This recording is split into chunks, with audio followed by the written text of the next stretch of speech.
وقت کافی زیادہ ہو چکا ہے، بیان کرنے کا وقت نہیں ہے۔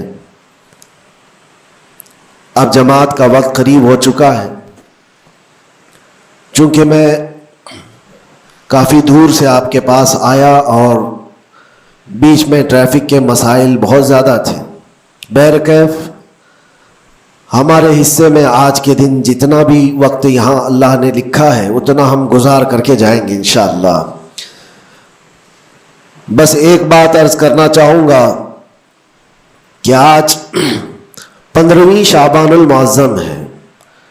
ہماری زندگی کے سالوں میں سے ایک نئے سال کی شروعات ہے۔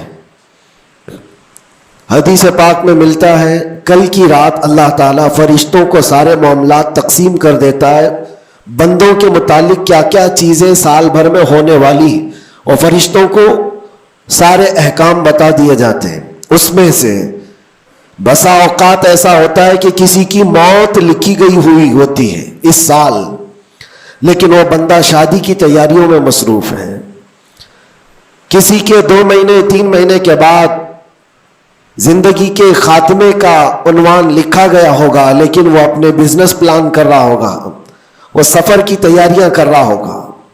ہم میں سے بھی کسی کو معلوم نہیں کہ کل کی رات ہمارے لیے کیا حکم اللہ نے فرشتوں کو دیا ہے۔ اگر زندگی باقی ہے تو دعا کریں کہ اللہ تعالیٰ خیر و برکت والی زندگی عطا فرمائے، نیکیوں والی زندگی عطا فرمائے۔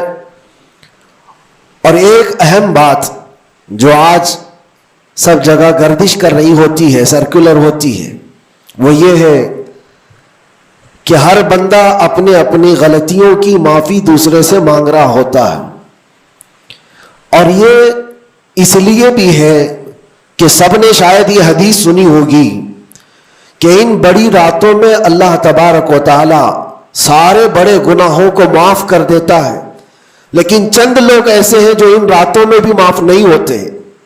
ان میں سے ایک بندہ وہ ہے جو لوگوں کے تعلق کو ختم کرتا ہے، قطع تعلق کرنے والا۔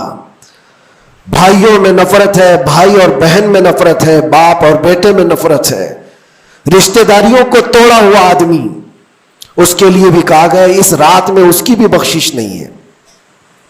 اور دوسری چیز یہ ہے کہ جو ہم گناہ کرتے ہیں اس کی 2 قسمیں ہیں، 2 قسم کے گناہ ہیں۔ کچھ گناہ وہ ہیں جن کا تعلق صرف اللہ سے ہے، اللہ جب چاہے معاف فرمائے گا۔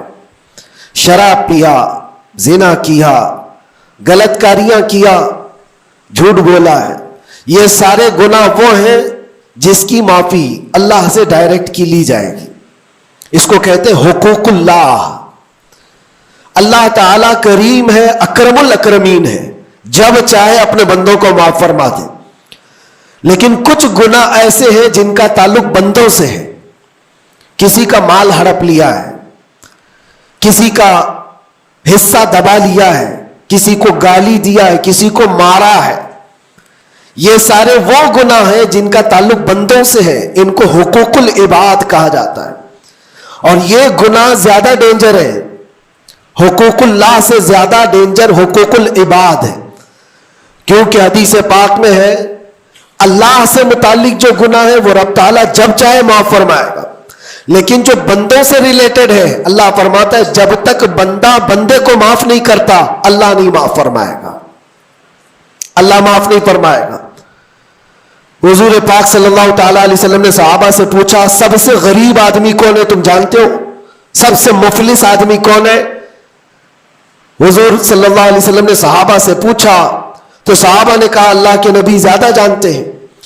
آقا کونین صلی اللہ علیہ وسلم فرماتے ہیں سب سے زیادہ غریب قیامت کے دن وہ نہیں جس کے پاس پیسہ نہیں، مال نہیں، نیکیاں نہیں، وہ نہیں، بلکہ میرے آقا فرماتے ہیں قیامت کے دن ایک بندہ ایسا ہوگا جس کی نمازیں بھی بہت تھی، صدقات و خیرات بھی بہت تھے، حج بھی کیا تھا، زکوٰۃ بھی دیا تھا، عمرے بھی تھے، نفل عبادتیں بھی تھی، اس کی بہت نیکیاں لے کر کے آیا تھا، لیکن جس وقت وہ عدالت الہی میں پیش ہوا تو کئی لوگ کھڑے ہو گئے، ادھر سے ادھر سے آئے، رب تعالیٰ سے کہنے لگے مولا یہ نیک تو بہت ہے، نمازیں اس کی بہت ہے، حج بھی کیا ہے، عمرے بھی کیا ہے، لیکن میرے پیسے بھی دبا کر رکھا تھا.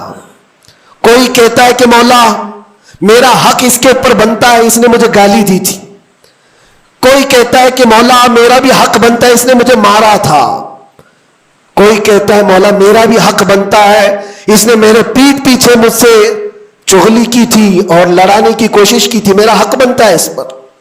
تو یہ سارے حق طلب کرنے والے بندے کھڑے ہو جائیں گے اس کے خلاف جو نیکوکار تھا.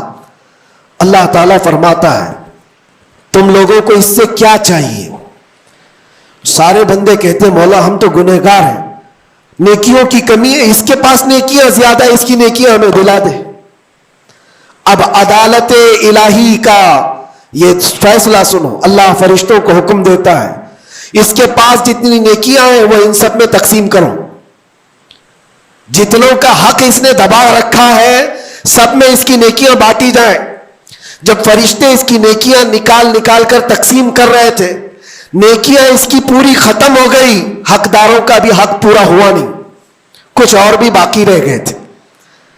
وہ کہنے لگے مولا ہمارا بھی حق ہے اس کے اوپر، ہمارا بھی اس نے مال رکھا ہے. اللہ تعالیٰ فرماتا ہے اب اس کے پاس تو نیکیاں پوری ختم ہو گئی، تم چاہتے کیا ہو؟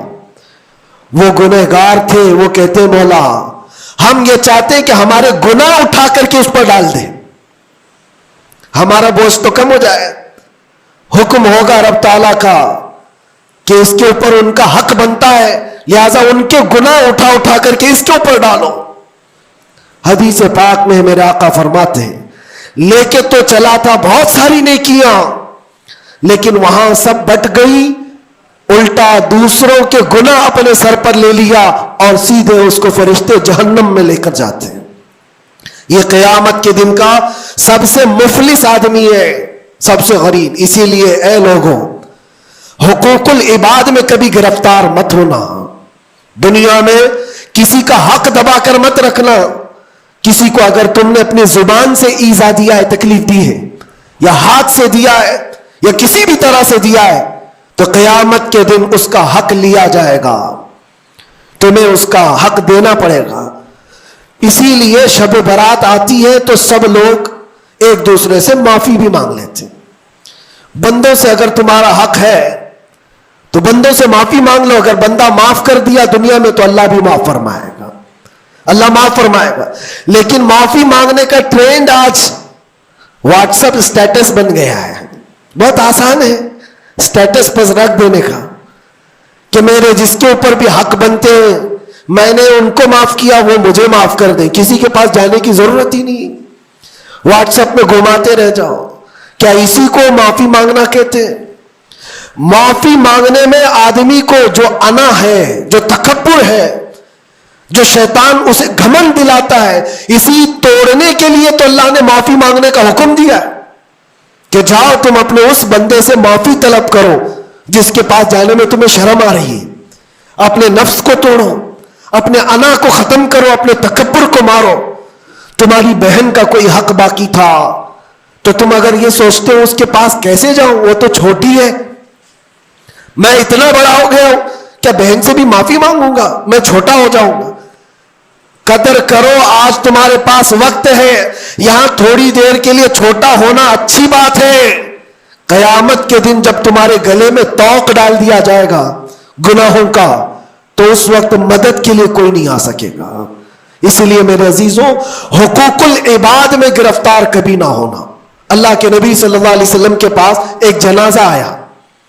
حضور صلی اللہ علیہ وسلم جب جنازہ پڑھاتے تھے تو پہلے پوچھتے تھے اس پر کسی کا حق باقی ہے، کسی کا اس پر کوئی لینا دینا باقی ہے.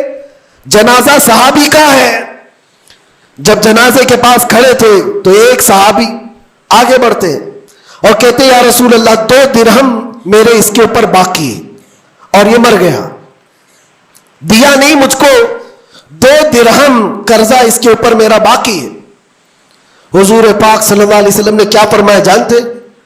صلو علی صاحبکم ولا اصلی علیہ. اے لوگوں تم چاہو تو اس کا جنازہ پڑھ لو، میں نہیں پڑھوں گا. حضور پیچھے ہٹ گئے.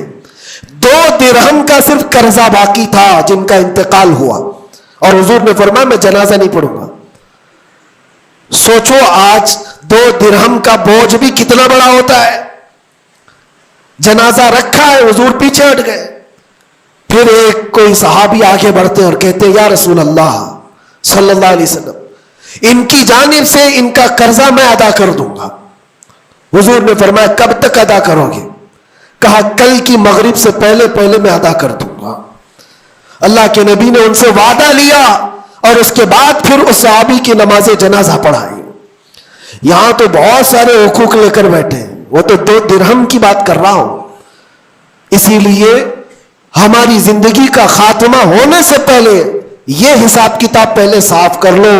حاسبو قبل ان تحاسبو،